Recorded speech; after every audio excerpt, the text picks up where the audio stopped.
Alright mga kasagad, pababa na naman tayo. See you back soon. Welcome to Nueva Ecija. Anong river? Kaya mo yan, B? Kaya mo?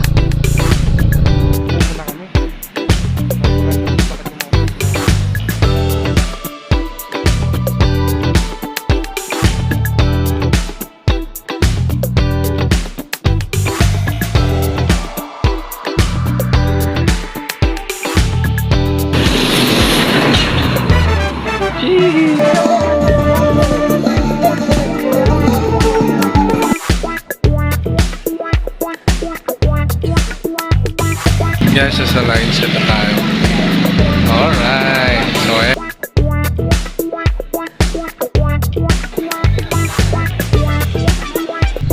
night market. However,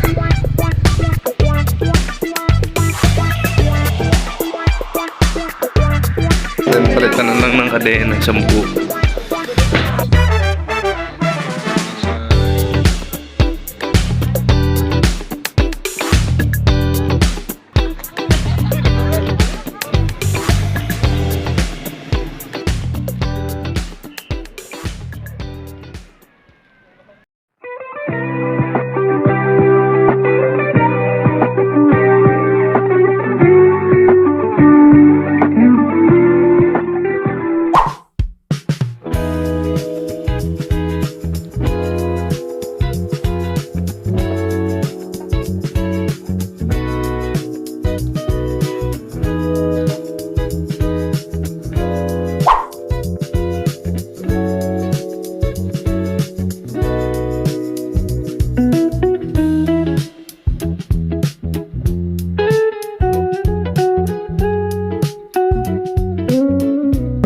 So good morning guys. Pupunta kami ng Manawag and then Baguio City. So this is our first time na aakit doon ng nakamotor. And wala kami any idea. Basta subok lang. So ngayon ang oras ay 4:26 AM. Alam ko medyo late na to para bumiyahe papuntang Manawag. But syempre try pa rin. Exciting ang port na to. From Santa Maria to Manawag Church, and then from Manawag Church to Baguio City. So takits na lang tayo mamaya kung saan nabutin. So enjoy muna natin yung biyahe na itong gabi. Okay guys, so nandito tayo ngayon sa, hindi ko alam, nala sa amin ni Google, sobrang dilim. Oh my god, kailangan matalas na talaga paningin mo kasi madilim, walang street light. Pero tingin ko labas na ito summer in part din siya ng Bulacan. Ewan ko kung anong bayan yun. So napakadilim. Woo! Buti na lang di umuulan. Akala ko maganda na yung daanan dito. Same din pala, parehas palang worst. My god.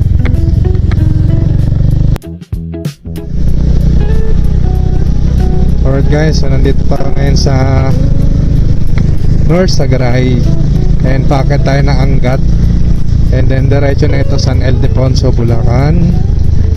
So ewan ko kung labas ng Tarlac, bahala na sa atin si Waze. Hindi, Google Map pala ginamit ko, kasi pag si Waze ang ginamit natin sigurado ililigaw tayo niyan. May sariling daan si Waze eh.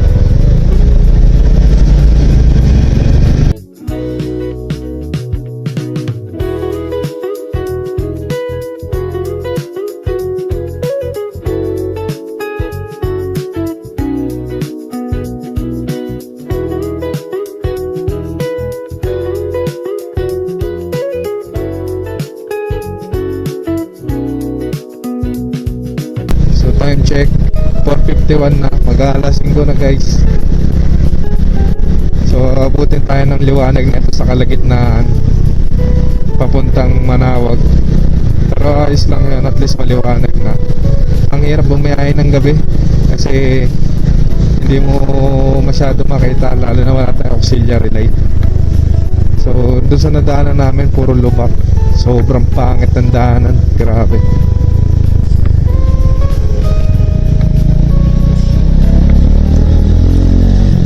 Pag di mo siya matansya, sigurado disgrasya ang abutin mo. So gamit nga pala namin ngayon yung Jabber intercom. So tinetesting namin siya. So siguro mag-stop over na lang kami pag nasa gitna na kami, mga parting San Ildefonso, para makapagkape.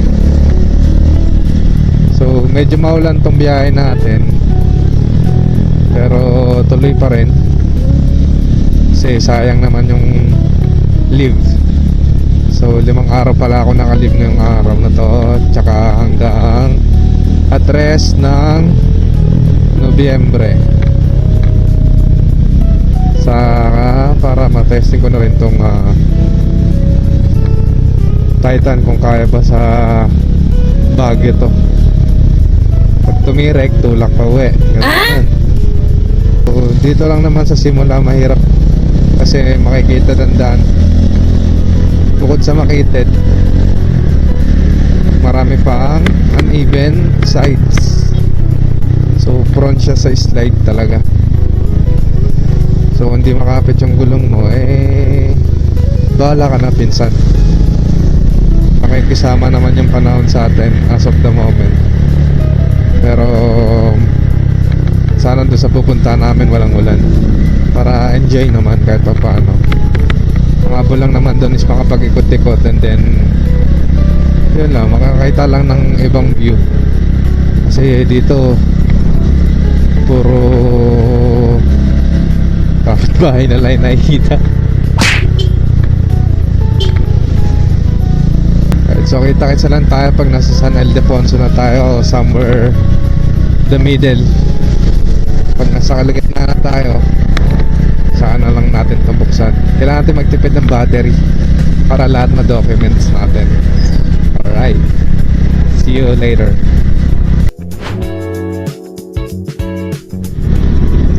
Alright guys, so nasa Plaridel na tayo pala, no? Mabilis lang na dito. Ang problema lang, yung unang dadaanan mo, sobrang hirap, para ka nasa Jumanji. Sobrang ang lalalim ng lubak, tsaka madilim. Although dito may street lights, madilim pa rin, pero at least ito talaga sigurado okay na yung daan dito kasi main road na to. Yun dun sa looban, marami kasing tracking company sa loob, kaya nasira na. Although kasi nung last 2 years ago dumaan ako dyan, ginagawa pala yung kalsado na yon, and then 2 years after, ayun, wasak-wasak na naman kasi yung mga truck. So ewan ko kung paano kami abutin nito. Siguro hanap lang kami ng parting merong 7-Eleven at least, para si Mrs. makapag ayos sa sarili, kasi sumasakit yung ulo habang nagkakape ako. Tamang pang pagana lang mag-drive, pero ayos dito. Diretso yung daan, pero hindi mabilis for safety na rin kasi merong angkas. At the same time meron kaming bitbit. Yun yung traveling bag namin. So 2 bag dala namin. Isang traveling bag for our clocks, and then siyempre tools para dito sa aking bag. Mahirap na, malayo ang pupunta natin, kailangan meron tayong tools just in case sa hindi naasahan na may mangyaring aberya. kahit pa paano meron tayong laban, diba? So gamit natin ngayong helmet is yung LS2 Stroke 2, and gamit naman ng misis ko yung Spider. Ewan ko anong model yung Spider niya, kalimutan ko na, pero ayos to, for safety na rin. This branded na yung mga ginagamit natin. LS2 baka naman kahit mo ano lang, half pace. What?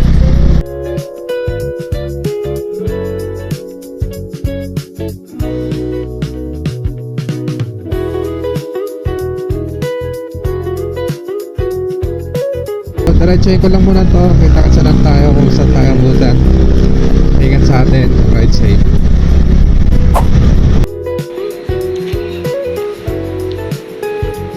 Bumper lang kami.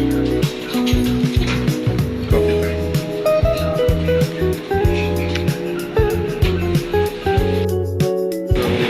Dito muna ako sa 7-Eleven para magkape.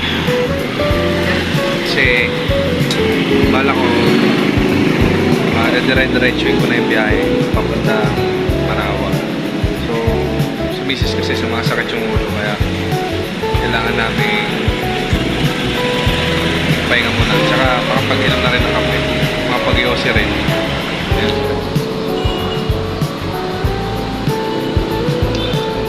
The best talaga kape sa 7-Eleven. Well, hindi ko alam kung saan banda to eh. Dito sa San Miguel na pala kami. San Miguel, Bulacan. So, dito lang muna ako sa labas para Yossi.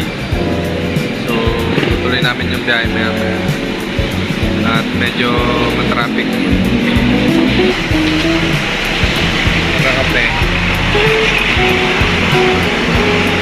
Banat na ulit tayo. Alright guys, so we are entering at San Miguel, Bulacan. So hindi na kami magpi-picture. San Miguel na tayo. So ito yung magandang rides, may challenge. Umuulan, maambon. So titignan natin kung magkano magagastos natin doon sa Baguio. And of course, tip na rin, magbibigay na rin ako ng tip sa inyo kung ano ba ang mga dapat gawin sa Baguio. So as of now, wala pang alam kung ano mangyayari, but I will check and we will check. Kaya samahan niyo ako. Tuloy lang natin yung biyahe. Konting oras lang, malapit na tayo dun. Alright, so welcome to Nueva Ecija. Nueva Ecija na tayo, B. Oh, Nueva Ecija na tayo. So hindi na tayo magpipicture guys.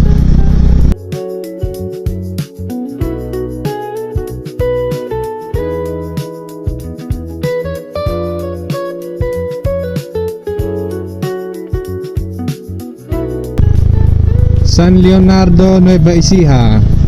Alright, nasa bayan na tayo ng San Leonardo, Cabanatuan City. Let's go. Woo!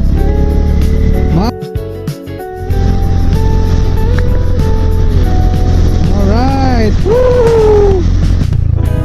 Expressway.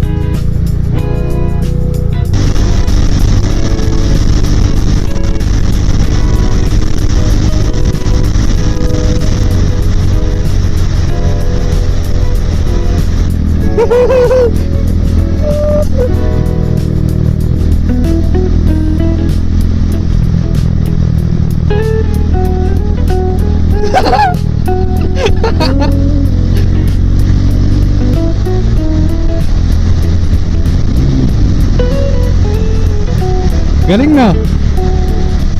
Galing ka pala eh. Galing mo pala. Nakakasabay ka na.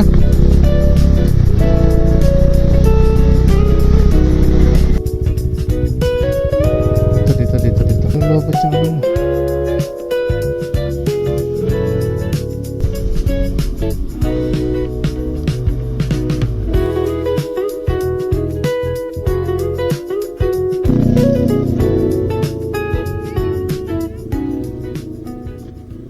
Over muna kami rito.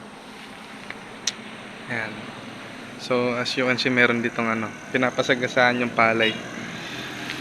Para pagkatapos, wala nang damo. Wow. Sinasagasaan nila yung palay para mawala yung mga dayami ng palay. Para matitira na lang is yung butil. Ayan. Over muna kasi ang sakit sa likod sobra.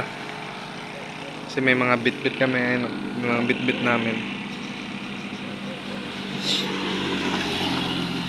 So maganda rito kasi ayan, palayan, ang bango ng mga palay. So ayan, makikita nyo. Naayos niya yung kanyang helmet. Ayan, sasagasaan nila yan para makikita nyo. Diba? Para may iwan is yung butil na lang. Ganito na lang siya matitira. Matitira yung damo. So yan, munting pahinga lang muna tayo. Tapos pag nakarating na tayo, 1 oras na lang naman, nasa Pangasinan na tayo.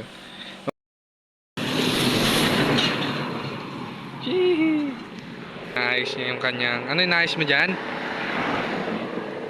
Yan siya, oh. Tanggalin mo muna kaya yung ano mo para hindi siya makontento rito sa kanyang ribbon. Yan. Dandanan mo kasi baka mawala yung dikit at masisira yung maganda mong helmet. Original yan, di yung bago. Hayabang wala ka. Sige daw, kung paano. Inayos ko na kasi katulad ng nakaraan yan eh. Yan, naayos niya yung helmet. So ito yung niregalo niyang helmet sa akin. Baliktad. Bigyan niya akong helmet. LS2. At saka yung spider rubber. Yan. O diba? Ganda daw. Yan mga trip niya. Bad trip. May ganyan pa. Alright, so meron naman tayong dadaan ng isang cargo. Ewan ko kung Pangasinan na to. So, Municipality of Quiapo. So, siguro Pangasinan na siguro to. Quiapo na eh. Oo nga, sa Pangasinan na tayo. Malapit-lapit na tayo sa katotohanan. So, konting tisa lang. So, let's check kung ano makikita natin dun sa Manawag. Iba talaga pakiramdam pag nasa probinsya. Parang hanggang ng pakiramdam mo. Kahit tanghalin tapat, malamig yung simoy ng hangin kasi probinsya.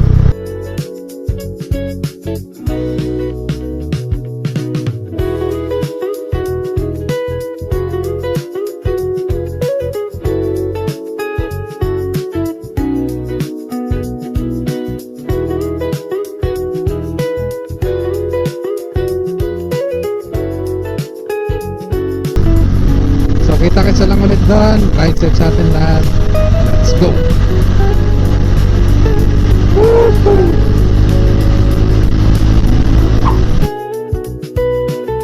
Alright, so dito na tayo ngayon sa MacArthur Highway. Pangasinan pa rin to. So 11 kilometers. Let's go! So sa dinaanan natin kanina, pila-pila yung tindahan ng tubig. Napakabango. Pero siguro pagbalik na lang kami babanat nun para pampasalubong or something. Pero ngayon, puntahan muna natin yung mga dapat natin puntahan. No helmet, no travel. So dito sa mga gilid-gilid dito marami nagtitinda. Medyo traffic lang dito sa SM Rosales. Pero pagdating doon sa kabila banayad naman na ayon dito sa ating mapa. Yan, medyo traffic lang dito sa may Rosales guys. So mas maganda talaga pag maaga ka pupunta. So ngayon Ayan, nabatan tayo ng alas 8. Eh, tal, dito na rin tayo. Laban na yan. Alright, welcome to Manawag. Manawag na tayo, guys. So 13 minutes away tayo nasa simbahan na tayo ng Manawag. So that is our first stop.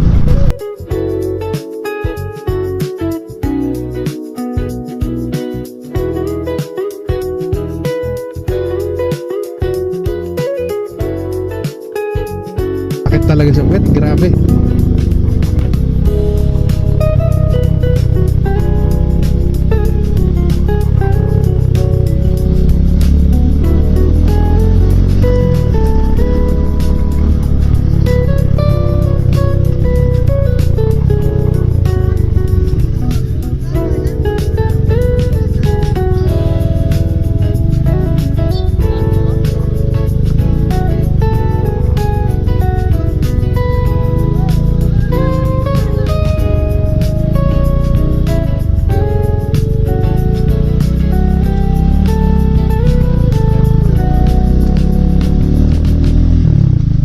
So dito nga nakarating na tayo ng Manawag Church at ayan si Kuya.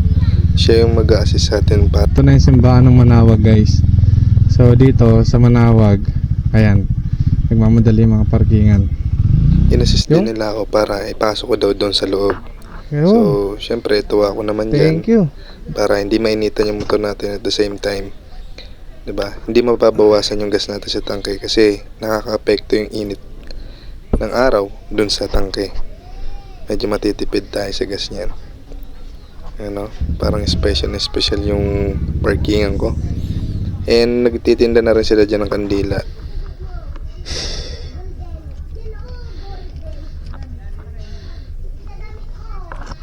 Right, so ngayon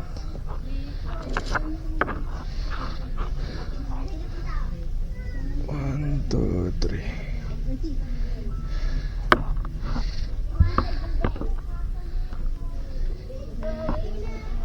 Alright, so nandito na kami sa Manawag.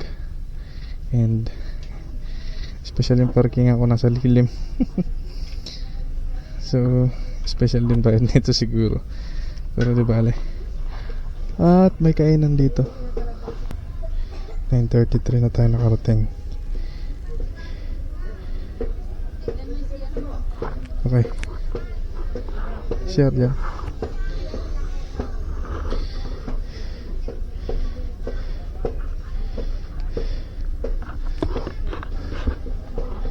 Pasok muna tayo sa loob.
Mura paninda ni ate. Mura nga.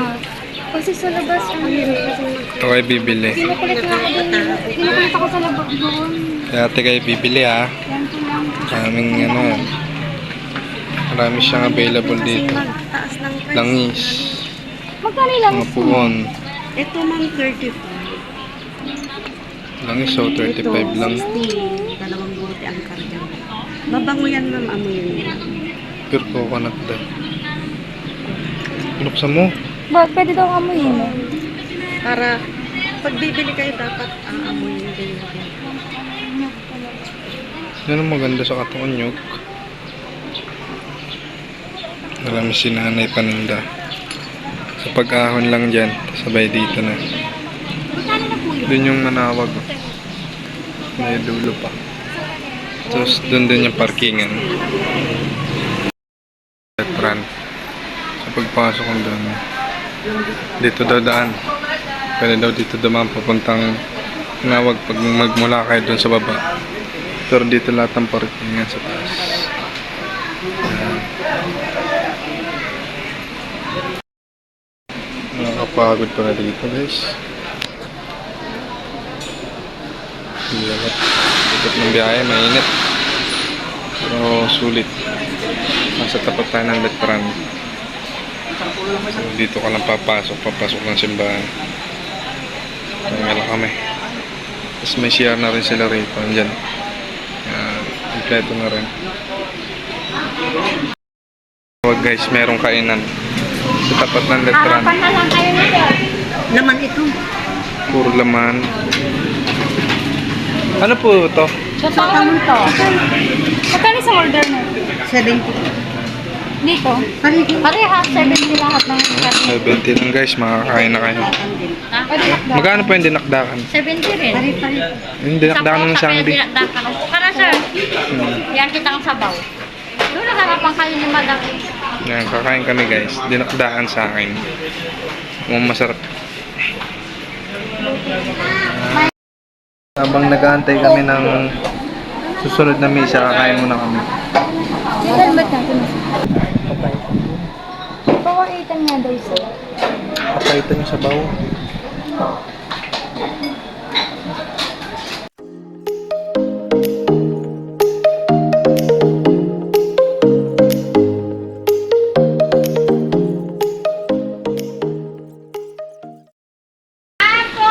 So dito guys, meron ding bilihan. So sa likod meron daw dun. Sabi ko sa'yo dito meron eh.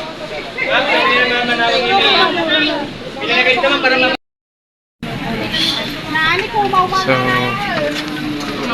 marami-raming tao.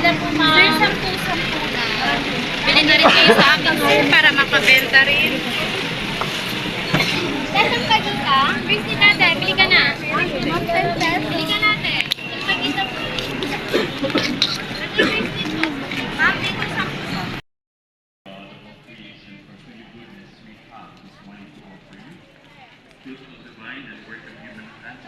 So dito, tapos na kami magsimba, nakapagtirik na rin kami ng mga kandila. At ngayon, direkta na kami ng Baguio. So tinitingnan ko dyan yung mapa kung paano kami makakapunta dun sa pupunta namin sa Lion's Head. Muna kami magsisimula. So kita-kits sa part 2.